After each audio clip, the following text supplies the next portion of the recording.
Olá pessoal, tudo bom? No vídeo de hoje vamos falar sobre uma decisão histórica do governo americano em relação ao combate ao coronavírus, quando hoje foi anunciado, no caso ontem, dia 5 de maio, foi anunciado aí pela Katharina Tai, que é a negociadora comercial-chefe dos Estados Unidos. Ela disse que seu governo era a favor da suspensão de patentes na OMC e que era a favor que os autores da proposta estavam tentando atingir, que é maior acesso, maior capacidade de fabricação e mais doses no braço. Em outras palavras, Joe Biden está dizendo o seguinte para o mundo: olha, nós americanos já temos o nosso estoque de vacinas, já compramos, e agora o restante do mundo tem que ter acesso também, porque não é um vírus local, é algo global. Então, se o resto do mundo não se unir, você vai ter aí uma quantidade maior de mutações do coronavírus, tá? Historicamente, os Estados Unidos sempre foram contra a quebra de patentes. Grandes empresas, as principais empresas farmacêuticas, ou elas são americanas ou elas são europeias. O Brasil, ele sempre foi considerado um líder na quebra de patentes. Já vou explicar o que é uma patente. E a gente pode pegar como exemplo aí,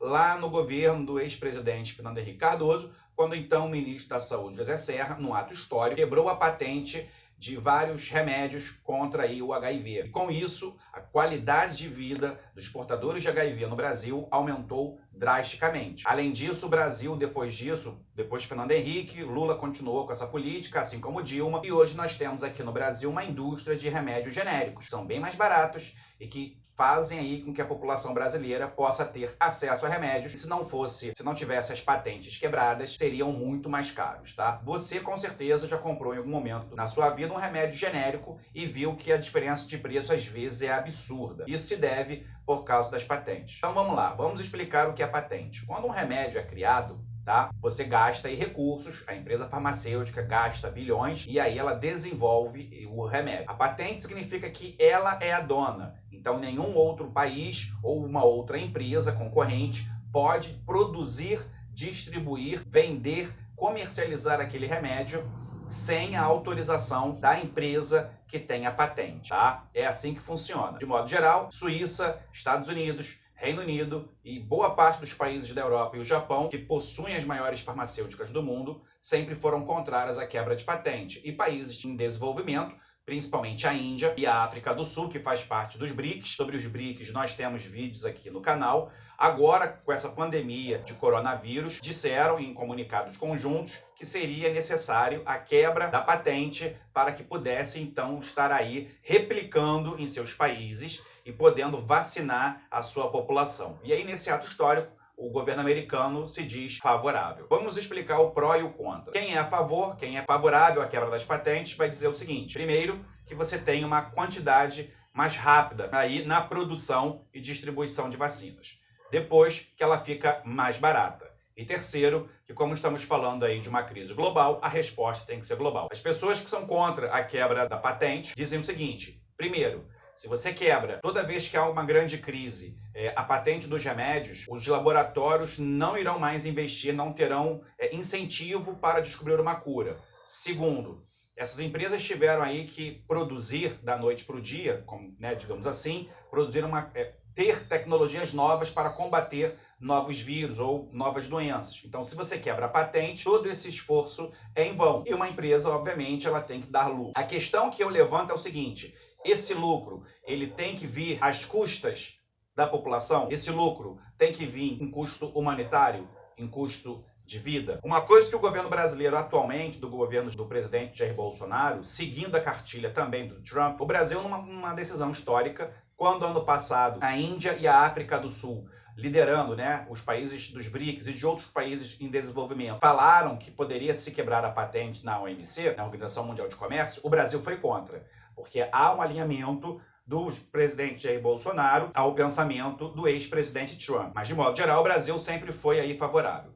O que ocorre é o seguinte: recentemente, só para a gente ter uma ideia, eu vou citar aqui, o Itamaraty manteve silêncio, enquanto a oposição, como Lula, aplaude. E aí fala o seguinte: por enquanto o Brasil continua apoiando a ideia de que quebra de patentes não deve ser adotada, já que minaria a inovação e o interesse das grandes multinacionais. E aí, obviamente, o Itamaraty, ele não falou nada, se manteve em silêncio, mas essa é a proposta brasileira atualmente. E aí há uma outra questão também.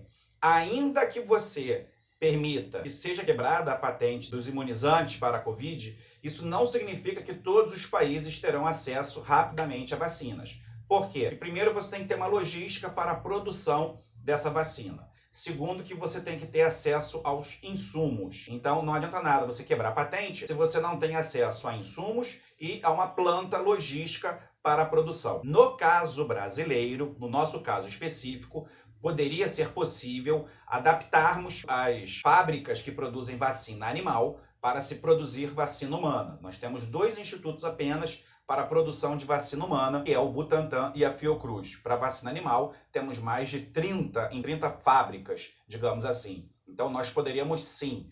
Ainda teríamos problema na obtenção de insumos, mas isso não impede que a gente possa correr atrás desses insumos ou talvez até ir além. Se quebra-se a patente da vacina, você também pode quebrar a patente do insumo. E aí, num grande esforço, tá? Que isso não vai ser da noite para o dia, você consegue produzir também localmente esses insumos. A grande verdade é que o peso dos Estados Unidos é absurdo, é colossal, por ser a maior potência mundial, uma superpotência. Então, quando os Estados Unidos dizem que são favoráveis à quebra de patente, ele força seus outros aliados, os outros países, sejam eles europeus ou japoneses, ou a apoiarem essa ideia, ou dificulta para que esses países consigam manter a patente e dizer que não pode se quebrar patente. Por quê? Porque a verdade é uma só. Quando a gente pensa na inovação dessas empresas, de fato, as empresas privadas, grandes farmacêuticas, produzem realmente, inovam. No caso do coronavírus, teve muito dinheiro público envolvido. Os grandes países investiram dinheiro dos consumidores, dos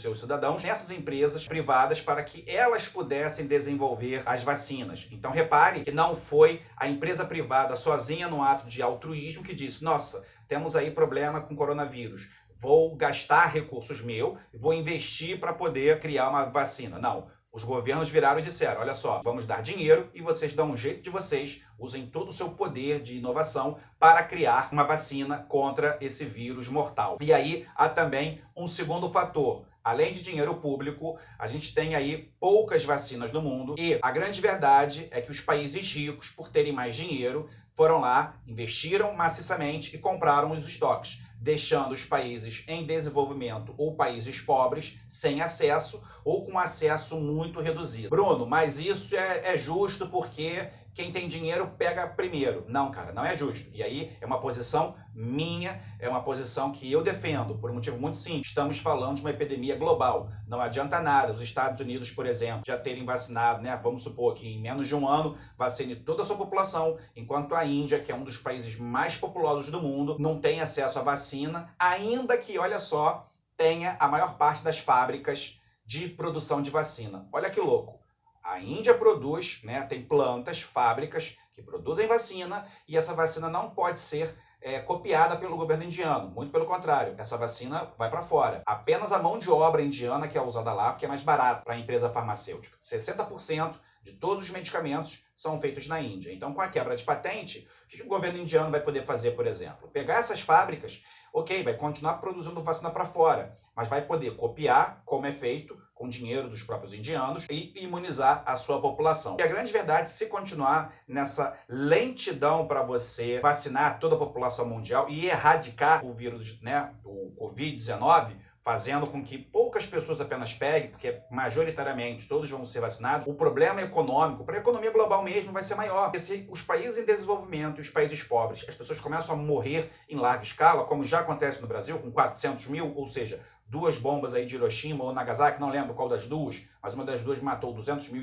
e a outra por volta de 80 mil, nós vamos ter o seguinte: os países ricos vacinados, os países pobres, ó, na merda. E aí, você não tem uma economia mundial, você vai ter um pequeno grupo. E aí, a quantidade de variantes que pode surgir não está no gibi. Se você perguntar para qualquer infecciologista, né, qualquer médico da área, ele vai dizer que está criando várias variantes. Você tem a variante da África do Sul, você tem a variante brasileira, agora já tem uma variante indiana. E o vírus é mutante, filho. Então, se não vacinar todo mundo, pode, de repente, ficar um vírus extremamente mortal, e aí o candango, que é assintomático, vai para um país, e aí aquele país que já foi vacinado, de repente, não vai nem mais funcionar. Entende? Então, se a Covid é um problema global, ela tem que ser enfrentada de modo global. E de modo global, somente com a quebra de patentes. Essa é a grande verdade. E aí pensar que a empresa farmacêutica vai ser prejudicada no final, a longo prazo, isso é uma grande mentira. Porque as empresas farmacêuticas recebem verba dos governos, né, quando tem alguma crise. E quando não tem crise, os caras sempre lucram. Por um motivo muito simples. A gente sempre vai ficar doente. Sempre. Tem doenças que não tem cura. Câncer não tem cura. Então você vai ter remédio. Se a empresa farmacêutica, por exemplo, perde receita, digamos assim, porque combate a Covid, ela ganha com outro remédio. Essa é a grande verdade. E sempre vão estar surgindo novas doenças, novos medicamentos. O que a empresa farmacêutica quer não é a cura. Porque se ela tem algo que cura a doença, ela para de ter lucro. Ela quer tratamento. Essa é a grande verdade. E aí eu vou te dar um último exemplo. No Brasil, por exemplo, não é tão difícil para o típico brasileiro, assim como não é tão difícil em Cuba, ou mesmo no Canadá, ou mesmo no Reino Unido, as pessoas terem acesso à insulina. Nos Estados Unidos é. Então, há muitas famílias americanas que perdem seus parentes porque não conseguem comprar algo tão básico, que é a insulina, porque apenas 3 grandes laboratórios monopolizam o acesso aí à insulina, que é algo tão básico, um remédio básico. Aqui no Brasil você consegue de graça, dependendo de onde você mora e da sua situação financeira, remédio para hipertensão. E parece algo bobo, mas hipertensão mata. A gente consegue, a preço de banana. Mas por quê? Por causa da quebra de patente. Então, fica aí esse vídeo que para mim é uma notícia maravilhosa. Para mim, saber que os Estados Unidos finalmente estão, de fato, usando seu poder global para liderar o mundo em algo bom, ou seja, para a gente tentar erradicar logo a Covid, porque a gente não sabe até quando não vai ter variantes mais mortais. E aí todo mundo sofre. E a gente tem que pensar na humanidade como um todo, deixando certos problemas de lado, porque isso tem que ser enfrentado de modo global. E aí eu quero saber a sua opinião. Você é favorável da quebra de patentes em relação à vacina da Covid-19? Sim, não e por quê, tá bom? Um grande beijo e até a próxima.